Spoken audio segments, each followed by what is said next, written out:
من الشیطان الرجیم۔ جیسے ہی سب کو معلوم ہے کہ شب معراج کا رات ہے، اور آپ لوگوں نے 12 رکعت اس ترتیب سے پڑھنے ہیں کہ 2 رکعت کی ترتیب ہو۔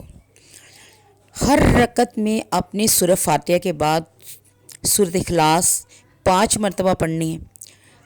سورۃ اخلاص پتہ ہے نا، قل هو اللہ احد اللہ الصمد لم یلد ولم یولد ولم یکن لہ کفوا احد۔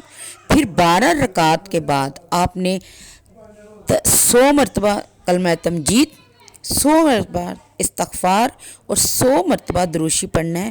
پھر اللہ تعالیٰ سے آپ نے دعا مانگنی، اول و آخر آپ نے دروشی پڑھنا ہے، اور جو دعا مانگیں گے اللہ تعالیٰ اپنی بارگاہ میں ضرور قبول فرمائے گا۔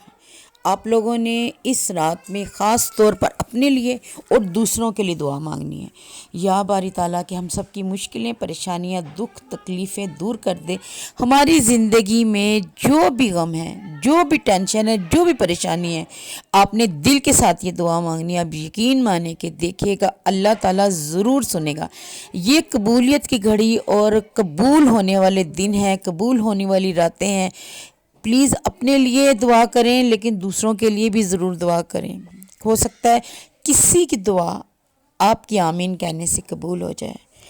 اس کو زیادہ سے زیادہ شیئر کریں تاکہ سب کی مشکلیں، پریشانیاں، دکھ تکلیفیں دور ہوں۔ اپنے میرے لیے دعا کرنی، میرے چینل کے لیے، میں آپ کے لیے کروں گی انشاءاللہ۔